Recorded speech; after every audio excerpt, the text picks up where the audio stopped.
जय भीम, जय महाराष्ट्र, जय हिंद, जय भारत. आज आपण SRA कार्यालयामध्ये आलेलो आहोत. या SRA कार्यालयामध्ये आलेलो आहोत आणि जी काही माझी गेल्या 2 वर्ष सातत्याने SRAवरती अभ्यास चालू आहे. ठाणे शहरामध्ये क्लस्टर आणि SRA माजी मुख्यमंत्री आणि आताचे उपमुख्यमंत्री घेऊन आले आणि या SRA क्लस्टर गेल्यानंतर काय दुर्धर प्रश्न निर्माण झालेला आहे. केवळ बिल्डर स्वतःचा फायदा करतायत, क्लस्टर असो SRA असो. आणि कालच क्लस्टरविषयी धोरण जे MSRDCचं उपमुख्यमंत्र्यांनी जाहीर केलं, जे नगरविकास मंत्री आहेत, पालकमंत्री आहेत, त्यामुळे हे धोरण करताना कुठेतरी दुटप्पे वाटतं. आणि मी हे गेले त्याच्या आधीपासून 2 वर्ष अभ्यास करतो आहे.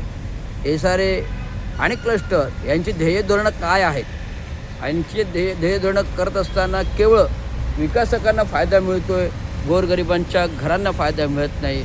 त्यामुळे बिल्डर हे आपली चोरी आघातीत पालकमंत्री, माजी मुख्यमंत्री आणि उपमुख्यमंत्र्यांच्या आशीर्वादाने जे FSI चोरी चालू आहे, जी ठाणे महानगरपालिका क्षेत्रामध्ये चालू आहे, जी SRA अंतर्गत चालू आहे, जी क्लस्टर अंतर्गत चालू आहे.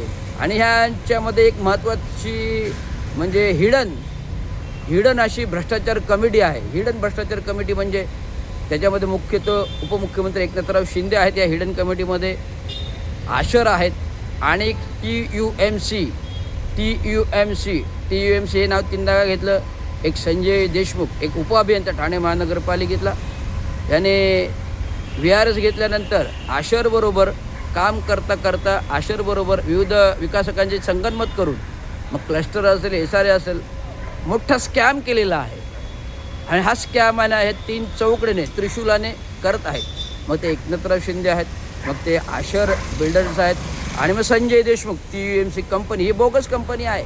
एका लोकप्रतिनिधींनी मला दाखवली माहिती, शिंदेसाहेब ही TUMC कंपनी बोगस आहे आणि ह्या कंपनीचा पर्दाफाश मी लवकरच करतो. ज्याने 2800 कोटीचा एकराचा 2800 एकराच्या भूखंडाचा भ्रष्टाचार आत्ता पेपरमध्ये आला.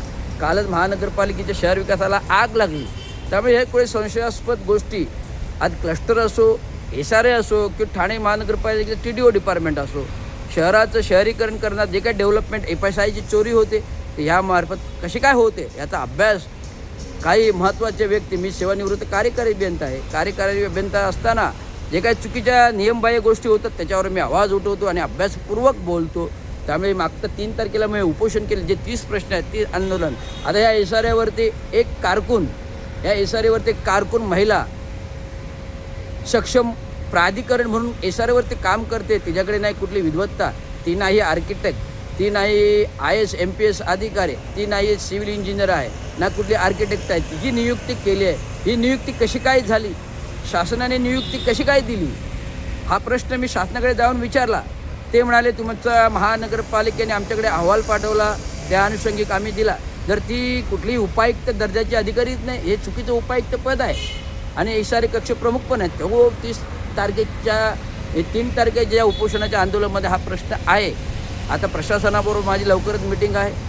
तुम्ही तात्काळ अहवाल जो पाठवलेला आहे चुकीचा तो रद्द करा आणि शासनाला कळवा की हे SRA पद रद्द करणं. नाही तर मी धुरंधर उपोषणाचं 3 तारखेचं केले, आत्मधनाचा इशारा दिलेला आहे. जर योग्य दिशा नाही मिळाली तर मी खरोखर आत्महत्या जर करेन.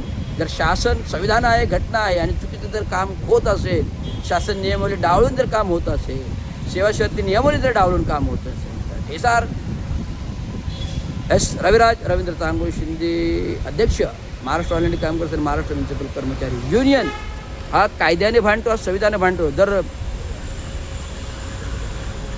कायदा भीमाचा जर आहे, वायदा भीमाचा जर असेल आणि चुकीची गोष्ट केली असेल तर जेलचा रस्ता दाखवून आपलं काम आहे, ते मी करत आहे. धन्यवाद. जय महाराष्ट्र.